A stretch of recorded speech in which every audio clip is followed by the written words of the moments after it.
Quanto mais consumimos obras de ficção, percebemos aquelas tramas ou personagens que foram bizarramente desperdiçados. Seja por um personagem que parecia ser muito legal e foi desenvolvido de maneira porca, ou uma trama que parecia ter muito potencial e foi para um lado bem bizarro. Com a quantidade absurda de filmes e séries que lançam todo mês, toda semana, em inúmeros streamings, decepção e desperdício já se tornou algo normal. E aliando isso com o crescente fascínio a vilões que a maioria das pessoas tem, onde em certas obras é muito mais legal ver o vilão, ou até mesmo torcer para ele, ver mais dele, desperdiçar um personagem desse e decepcionar com um personagem desse, eu acho que dói o dobro. E infelizmente, um dos maiores exemplos de vilões desperdiçados está em uma das minhas obras favoritas, Jojo. Uma obra extremamente conhecida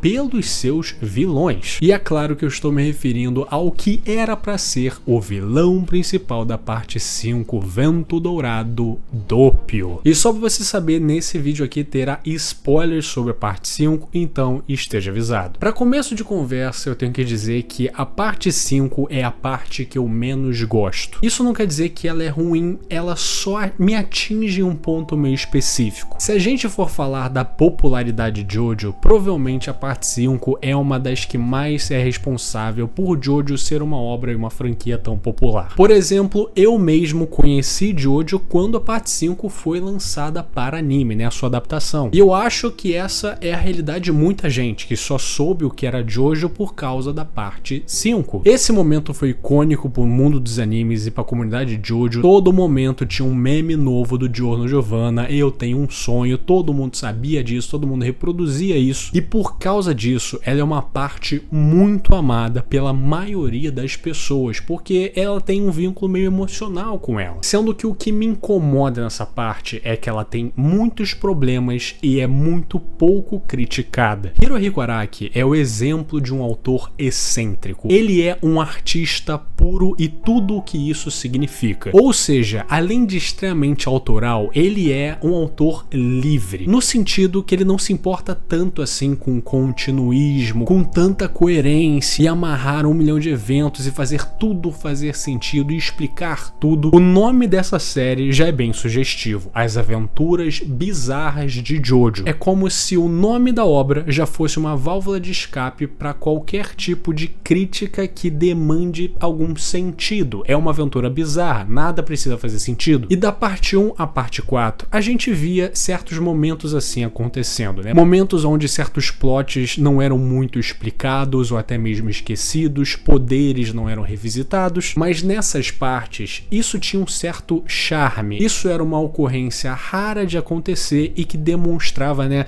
essa liberdade de Hirohiko Araki com a sua obra. Sendo que na parte 5 isso fica muito escrachado de uma maneira que incomoda. Por exemplo, no primeiro episódio da parte 5, a gente vê aquele momento onde o Giorno tá falando com aquele Luca, que é um cara da Passione, e aí o cara fica puto com ele e acerta ele com uma pá, sendo que na verdade ele acerta um sapinho que o Giorno tinha transformado lá no poder dele, e ele simplesmente retribui o dano pra ele, uma parada meio que uma vida por uma vida, um poder muito apelão e muito significativo, né, quase alegórico. Depois disso, quando ele luta contra o Bucciarati, ele desencadeia um poder todo bizarro, onde ele desacelera o tempo, ele fica super rápido, enfim, e tem toda uma explicação junto do poder dele, de manipular a vida, de controlar a vida e tudo mais. Essas duas propriedades do seu poder nunca mais aparecem na obra. Essas duas coisas extremamente apelonas que apareceram nos primeiros episódios, primeiros capítulos, não irão aparecer mais. Por exemplo, o fato do Bruno Bucciarati conseguir saber quem está mentindo só lambendo a pessoa.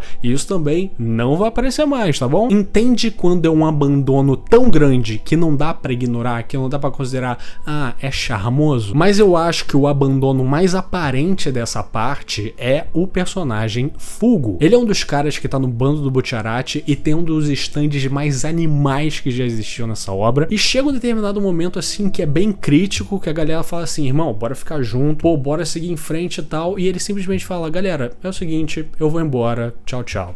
Já deu pra mim. E eu vejo pessoas querendo defender, né, essa decisão do Fugo, falando, isso aí aconteceria na realidade, pô. Um cara, quando veria que o bagulho tá indo pra merda, ele simplesmente ia falar, galera, eu quero ir embora, tchau. Sendo que essa não é uma obra de realidade, caralho, é uma obra de ficção, onde a gente espera finais felizes, heroísmo, momentos épicos, e esse momento é muito anticlimático, tá ligado? Sendo que depois Hirohiko Araki explicou que ele deletou toda uma parte da parte 5, aonde em determinado momento iria ser revelado que existia um espião, um traidor dentro da família Butcherati, sendo que ele não quis nem imaginar como seria o Bruno Butcherati reagir a esse fato de que alguém da família dele, alguns dos filhos dele, o traiu. Então ele desistiu da ideia e simplesmente botou o fogo de escanteio, porque é melhor ele ir embora do que ele ser um traidor na visão do autor. E agora é o meu momento, eu passo esse pano pra você, tá, Araki? Mas entende que as inconstâncias, as incongruências, os abandonos de conceitos e poderes e personagens, aliado com um ritmo um pouco esquisito antes nas outras partes, era, na minha opinião, muito bem ritmado e agora nem tanto. Isso talvez já eram dicas silenciosas de que o vilão dessa parte talvez seguisse pelo mesmo caminho. Mas de qualquer maneira, uma contextualizada rápida pra gente chegar no Doppio. Na parte 5 acompanhamos Giorno Giovanna, um filho do Diobrando no corpo do Jonathan Joestar. Ele é um garoto que desde pequeno esteve metido na vida criminal da Itália e ele tem o sonho de ser um gangstar, não um gangster. E ele quer se tornar um chefão da máfia que seja alguém digno e honrado, ou seja, ele quer conduzir uma organização criminosa que não venda drogas, que não esteja metido com drogas, ele é anti-drogas, ele fez Proerd. Então ele passa por todos os trâmites para conseguir se infiltrar na Passione, que é essa máfia que está se desvirtuando, que tá vendendo droga pra criança, o caralho. E não é a novela do Tony Ramos, tá? E ele quer mudar tudo lá de dentro. E para isso ele se junta a um grupo de pessoas, a família Butcherati, liderado pelo próprio Bruno Butcherati, a.k.a. a melhor mãe dos animes. Então a primeira missão que Giorno recebe, fazendo parte da Passione, é proteger uma garota chamada Trish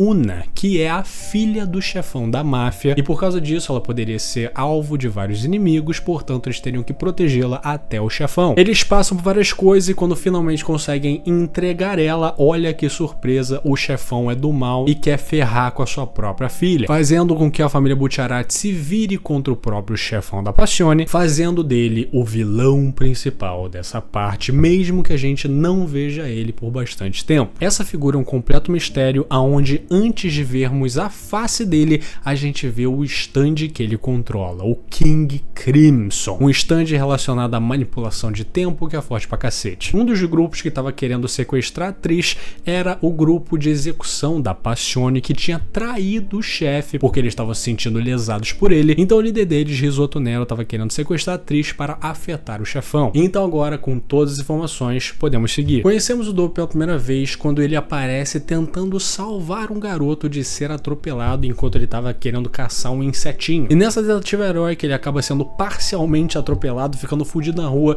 e um moleque nem se importa com ele. Mostrando já a temática desse personagem. Parece que ele é mais um coitado. Um homem que parece bem jovem, meio envergonhado, inocente, ingênuo, uma vítima desse mundo cruel. Porém a gente vê que ele chama a atenção de um cartomante local que viu tudo acontecendo. E a gente vê o easter egg, que a carta que ele tá segurando é a carta da estrela que representa o stand do Jotaro, muito maneiro. E esse cara, conversando com o Doppio, ele inicialmente parece um golpista, mas depois ele fica interessado nele, falando, cara, você me atraiu de um jeito misterioso, se você quiser eu nem cobro, eu só quero ler o seu destino, o seu futuro, caralho. Então, tentando ler ele diz que ele estaria procurando pela sua filha, porém ele não vê ela há 10, 15 anos. Essa garota é o motivo de você ter vindo até a Sardenha, né, o lugar onde eles estão. Sendo que o Doppio é um molequinho e tal, é meio impossível ele ter, né, uma filha na qual ele não vê há 10, 15 anos. Sendo que de repente Doppio mostra quem ele é e simplesmente enfia sua mão na boca desse cartomante, rendendo ele na hora. E de repente ele começa a mudar e se remodelar e ficar mais forte, mais foda, mostrando que aparentemente esse é o chefão da máfia, né? Tudo bate, ele estaria procurando uma garota que ele não vê há 15 anos, a sua filha, blá blá. Ele obriga o cartomante a dizer aonde está o Risotto, que é um traidor que estaria procurando pela filha dele também. Porém o cartomante não serve pra muita coisa e ele o mata. Porém aquele garoto que tinha sido salvo pelo Doppio no começo do capítulo testemunhou tudo o que aconteceu. E nesse momento parece que Doppio também irá matar a única testemunha. Sendo que simplesmente ele pega o garoto e coloca ele de lado, então mostra a sua preocupação somente aquele bichinho, com a gente entendendo que aquele momento onde ele tentou salvar o moleque,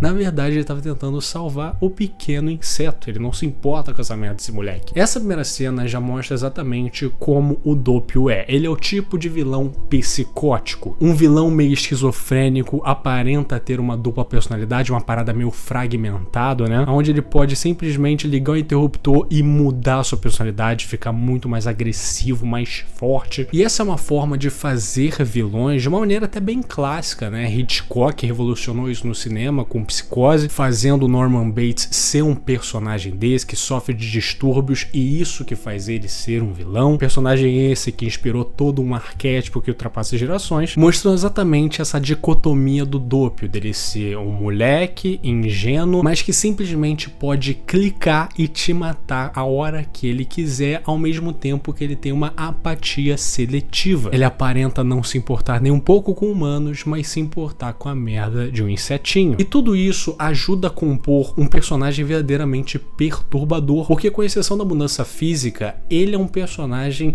extremamente real. Ele bate muito com psicopatas que a gente tem no mundo real. Ele é estranhamente reconhecível, digamos assim. E portanto, assim continua. Quando, por exemplo, ele vai pegar um táxi, aí quando ele vai pagar o cara fala: tu tá querendo me passar a perna, seu turista de merda, caralho. E de novo se impondo nessa forma fraca, impotente, ingênua desse jovem, só pra depois ele clicar de novo e simplesmente massacrar esse cara como ele quiser. É quase como se fosse um lobo em pele de ovelha, de uma maneira meio proposital, meio sem querer, é meio bizarro. Sendo que os aspectos mais importantes desse personagem, que faz ele ser tão foda, na minha opinião, é quando ele tá lá meio que torturando aquele taxista e parece que ele ouviu o seu celular quebrado tocar, o que não deveria ser possível. Mas aí do nada ele faz o som de um toque de telefone e é como se ele não percebesse que ele mesmo está fazendo esse som, porque ele fala: uai, eu tô ouvindo a torre no toque de telefone, cadê o telefone? Então o Doppio vê um tigrezinho de pelúcia que tá ali de decoração no retrovisor do carro do taxista e pergunta pro cara: caralho, mas por que você não disse que tinha um telefone aqui, cara? E de novo reproduz o som de um telefone tocando. Então ele simplesmente atende esse boneco, fazendo de conta com o telefone, e começa a falar, entre aspas, com o chefe da Passione, dando as suas informações e tudo mais. E a gente vê de novo a sua aparência mudando e tudo mais, e o chefe, entre aspas, respondendo a sua ligação imaginária, dizendo que ele está sendo observado e para não atrair nenhuma atenção. E quem está observando ele é ninguém mais, ninguém menos do que Risotto Nero, mostrando que ele mesmo já sabia o perigo que estava sofrendo, mas o Doppio, inocente, digamos assim, não. Eu não sei vocês, mas quando eu vi o Doppio, né, fazendo esses sons e começando a atender coisas imaginárias, é ao mesmo tempo muito engraçado e ao mesmo tempo extremamente perturbador. Ele tem esse comportamento extremamente errático, aliado com essa dupla personalidade de que ele é o chefe, ele não é. Isso dá margem pro desenvolvimento tão rico de um vilão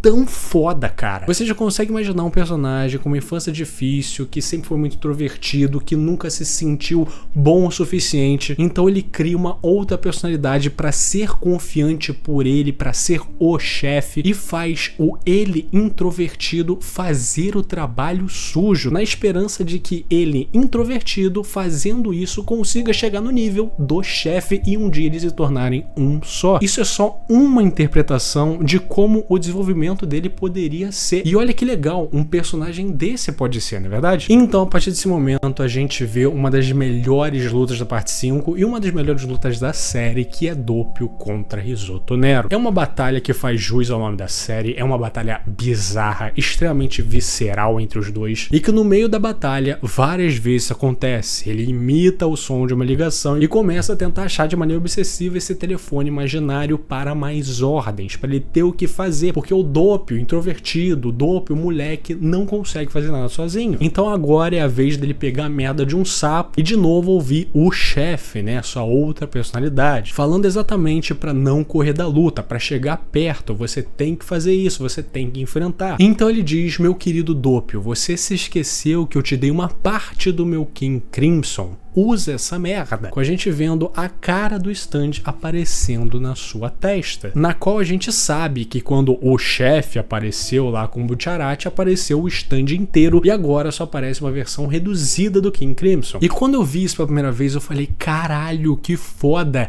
Será que o stand é sentiente a ponto de que ele é a segunda personalidade do Doppio?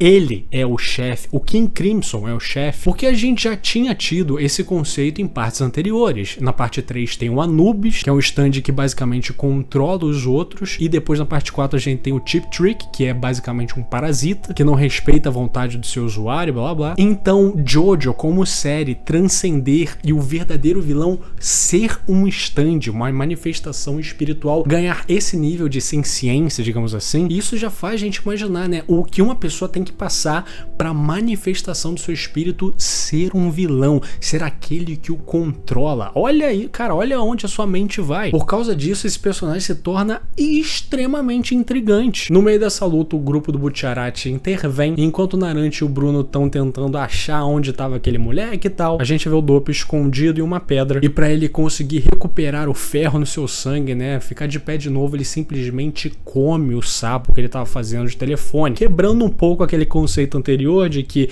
ele caga para humanos, mas se importa com animais, com ele agora comendo a merda de um sapo. Tudo bem que foi por sobrevivência, mas o Araki até fez questão que no quadro do sapo ele tá sofrendo ali e tal, tadinho dele, sacramentando ainda mais essa ideia dele ser um vilão, né, alguém realmente mal. Então agora a gente começa a ver cenas paralelas, com a gente vendo o resto do grupo que não tava, né, nessa incursão contra o Doppio, e a gente vê que o Abakio tava vendo umas crianças jogando bola e a bola ficou presa numa árvore. Ao mesmo tempo que isso acontece, Bucciarati descobre que naquela pedra onde ele achou que o Doppio estava, na verdade, tá uma criança completamente fodida, sem camisa, praticamente morta. O Abakio resgata a bola dos moleques e fala: pô, que maravilha e tal, que cena bonita. Enquanto a gente vê essa criança de cabelo rosa no canto inferior com essa camisa que parece um pouco grande demais, né? E aí King Crimson aparece em sua totalidade. Essa é uma das páginas que eu mais gosto, assim, artisticamente falando. Claro que ela é muito, né, trágica. E a gente confirma que aquela criança, na verdade, é Doppio, que tinha acabado de roubar a camisa daquele moleque que ele deixou ali na pedra. Então, olhando para trás, ele diz que é grato por voltar à sua terra natal, enquanto o brilho da vida de Abakio escapa dos seus olhos, sacramentando de vez ele como um verdadeiro vilão maligno, e conseguiu fazer aquilo que aquela criança acabou de matar um dos personagens mais amados a sangue frio de maneira assim covarde, uma baita de uma construção. Tudo que eu falei até agora já deu pra perceber que esse personagem funciona demais.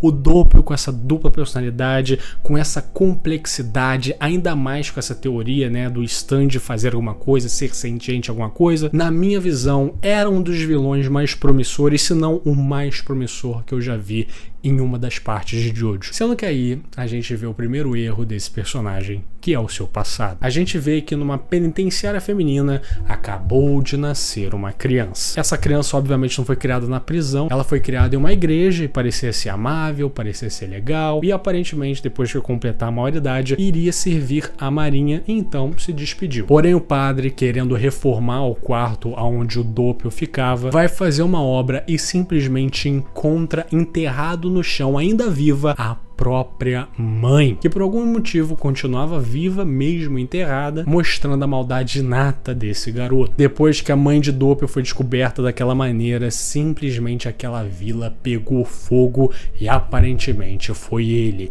Doppio não, Diavolo, dando agora um nome para a segunda personalidade do Doppio, sendo, né, o diávolo, o diabo. Nossa, pouco sugestivo, né? Por que eu não gosto desse passado? Simplesmente porque ele é bizarramente forçado. A maldade do Doppio era uma maldade psicótica, psicopata, e ele seria capaz de fazer uma coisa dessas, com certeza. Mas tratar esse personagem complexo dessa maneira, assim, cartunesca, do clichê do vilão que nasce na prisão, tipo Bane, aí ele é criado por padre, olha que maneiro, que santidade, e aí do nada descobre, nossa, esse cara é um psicopata fudido, porque ninguém fez isso, né? E aí o cara simplesmente enterra a própria mãe e deixa ela viva, não sei como, e aí quando é descoberto, foda-se, vou queimar a porra da cidade inteira, porque sim. Isso são atos de maldade, mas isso sinceramente não me convence que você é mau. São atos tão irreais, tão absurdos, tão difíceis de acreditar, que eu simplesmente não consigo levar a sério. A maldade retratada no Doppio era uma maldade reacional. O mundo do jeito que é empurra ele pro limite e o seu mecanismo de defesa era só outra personalidade para revidar. E quando ele revidava, ele era mal, ele era desnecessário, mas existia, né, um impulso para isso. Um cara que simplesmente nasce, passa a vida inteira numa igreja e fala assim, agora eu vou enterrar a porra da minha mãe debaixo do meu chão aqui do meu quarto, porque sim. Entende que é muito barato, não existe muita explicação para isso, e é aquela parada, né? A diferença da ficção e da realidade é que a ficção precisa fazer sentido. Então sim, você pode pegar casos aí de psicopatas que fazem coisas absurdas e o caralho, mas quando a gente tá falando de obras de ficção e personagens retratados dessa maneira, a gente preza pelo mínimo de coerência, por um arco narrativo, por uma linha que a gente possa pelo menos ali entender o que ele tá fazendo. Quando a gente vê o Coringa no Cavaleiro das Trevas, ele é um personagem psicótico, ele é louco, ele é anarquia encarnada, mas a gente consegue entender o que ele tá fazendo, a gente consegue entender a sua linha de pensamento, do porquê ele faz o que faz. E então na batalha final do Coliseu a gente tem, né, a grande revelação do diávolo na nossa frente, com ele passando de Doppio para ser diávolo, e que é o mal encarnado, né, literalmente o nome dele é Diabo, caralho. E quando eu vi esse personagem pela primeira vez, eu fiquei tão decepcionado, cara, porque essa revelação, na minha opinião, não tem peso nenhum. A gente não viu o diávolo fazer o que o Doppio fez e se portar como o Doppio se portava. E isso tira todo o peso da maldade do Doppio e da loucura dele. Se o Doppio é a parte boazinha e inocente e a vítima e diávolo é a parte maligna e o caralho, não faz sentido o Doppio ter certas reações e certos impulsos, porque em vários momentos ele é mal e ele provoca maldade sendo ele. Ele não muda pra forma diávolo pra matar a galera e o caralho. Então o fato de demonstrar que são duas personalidades extremamente diferentes, né? O diávolo é mais forte, é mais alto,